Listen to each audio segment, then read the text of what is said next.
नमस्कार दोस्तों।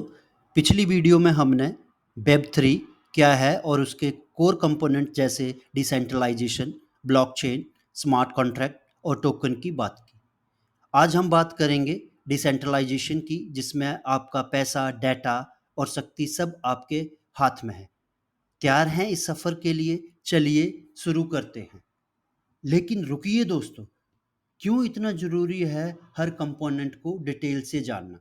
क्योंकि आजकल मार्केट में कई कंपनियां सिर्फ एनएफटी या टोकन जैसे एक दो एलिमेंट को वेब थ्री का सपना बताकर बेच देती है और बाद में दिल तोड़ने वाले स्कैम से आपको धोखा दे जाती है। तो आइए देखते हैं डिसेंट्रलाइजेशन कैसे काम करता है। जैसे कि हमने पहले भी बताया है, डिसेंट्रलाइजेशन का सिंपल सा मतलब है पावर को शेयर करना। इस सिस्टम के चार टेक्निकल स्तंभ होते हैं, जिसमें कि ब्लॉकचेन जो है वो वेब थ्री की रीढ़ है।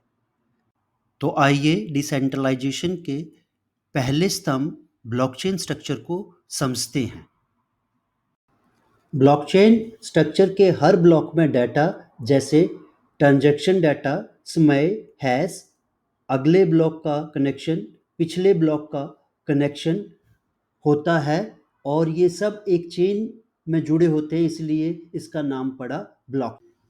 और ये जो ब्लॉकचेन है हजारों नोड पर कॉपी रहता है, जिससे कोई भी एक व्यक्ति से बदल नहीं सकता। इसलिए कहा जाता है डिसेंट्रलाइजेशन में ब्लॉकचेन की हेल्प से जो डाटा है वो किसी एक व्यक्ति के पास नहीं है। मीन इसका जो सिस्टम है वो सेंट्रलाइज नहीं है। अगर हम बात करें तो हर ब्लॉकचेन की एक ट्रांजैक्शन स्पीड होती है। अगर मैं बिटकॉइन की बात करूं तो एवरेज ब्लॉक का जो टाइम है वो 10 मिनट है।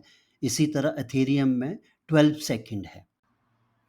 अब आपको यहाँ ये ध्यान रखना है कि स्पीड से, ट्रांजैक्शन स्पीड से कोई भी ब्लॉकचेन अच्छी या बुरी नहीं होगी, क्योंकि इस पे भ्रम फैलाया जा सकता है कि ये स्पीड, इसकी ट्रांजैक्शन स्पीड बहुत अच्छी है तो ये बहुत ब्लॉकचेन बहुत अच्छी होगी और इसकी कम है तो ये अच्छी नहीं होगी। तो ये माइंड में रखो कि ब्लॉकचेन की स्पीड आपके पर्पज़ के हिसाब से डिसाइड की जाती है। आइए अब हम बात करते हैं डिसेंट्रलाइजेशन के सेकंड पार्ट की, जिसे कहते हैं peer to peer network. Peer to peer network mean ये ब्लॉकचेन का दिल है। जैसे हमने कहा डिसेंट्रलाइजेशन का दिल क्या है? ब्लॉकचेन।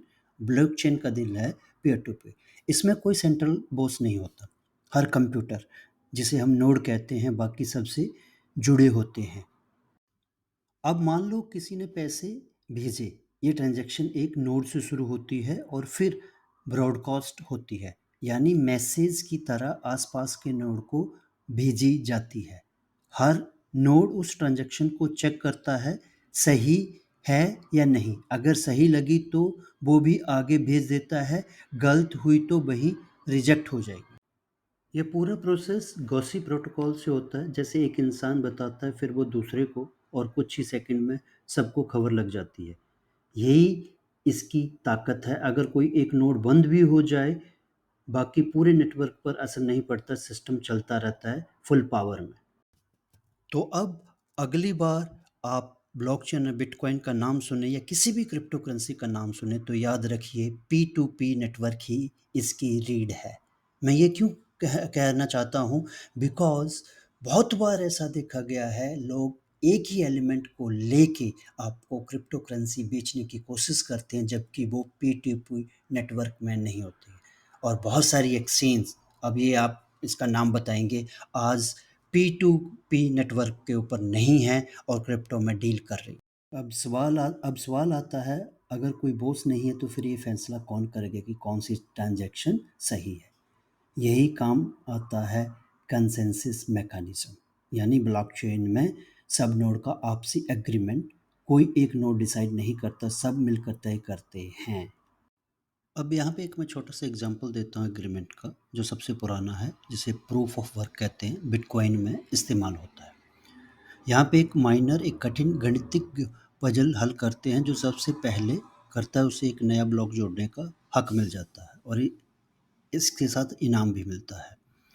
अगर मैं बात करूँ, इसके अलावा भी बहुत सारे ऐसे मैकेनिज्म हैं जिसकी लिस्ट आगे दी गई है और बाद में हम इसे चेक करेंगे। तो इन मैकेनिज़्म के कुछ बेनिफिट भी हैं और कुछ नुकसान भी हैं, तो वो डिटेल में स्टडी करेंगे आने वाले वीडियो में।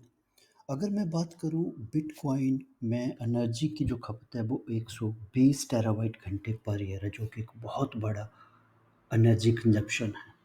तो यहाँ से ये अंदाज़ा लगाया जा सकता है कि बिटकॉइन पर्यावरण के लिए कितना हानिकारक हो सकता है। जैसा कि आप देख रहे हैं स्क्रीन पे, अगर ए ने पैसे भेजे तो बी को एनएफटी मिल जाए। इसे कहते हैं स्मार्ट कॉन्ट्रैक्ट, जो कि कोड में लिखे गए सेल्फ एग्जीक्यूटेड रूल होते हैं। अब ये जो कॉन्ट्रैक्ट है या तो सेल्फ एग्जीक्यूटेड होंगे या फिर डिसेंट्रलाइज ऑटोनोमस ऑर्गेनाइजेशन, मीन ऐसे लोग जिन्होंने टोकन होल्ड करके रखे, वो वोट करके फैसला लेते हैं कि कोड क्या होगा और ये कैसे काम करेगा। तो अब आपको ये भी देखना होगा जब भी आप किसी वेब3 के प्रोजेक्ट में इन्वॉल्व होंगे कि आपका जो स्मार्ट कॉन्ट्रैक्ट है उसमें क्या लिखा है, क्या उसमें कोई स्मार्ट कॉन्ट्रैक्ट इन्वॉल्व भी है या नहीं। दोस्तों, अगर अब हम बात करें वेब3 का डिसेंट्रलाइजेशन अब सिर्फ थ्योरी नहीं असलियत बन चुका है। जैसे अगर हम बात करते हैं बिटकॉइन, काम है इसका करेंसी ट्रांसफ़र करना बिना बैंक के और पीयर टू पीयर एक एग्जांपल है डिसेंट्रलाइजेशन पे। बहुत सारे ऐसे आगे प्रोजेक्ट है जो कि वेब3 के ऊपर रन हो रहे हैं। तो दोस्तों, बिटकॉइन डिसेंट्रलाइज वेब3 का एक बहुत बड़ा प्रोजेक्ट है, लेकिन ये बहुत सारी सेंट्रल एक्सचेंज के ऊपर लिस्टेड है। तो अब आप कमेंट करके ये बताएं कि इससे क्या नुकसान हो सकते हैं। डिसेंट्रलाइजेशन भविष्य है, पावर वहाँ होनी चाहिए जहाँ लोग हैं। क्या आप तैयार हैं इस बदलाव का हिस्सा बनने के लिए? तो जुड़िए और मिलते हैं अगली वीडियो में। धन्यवाद।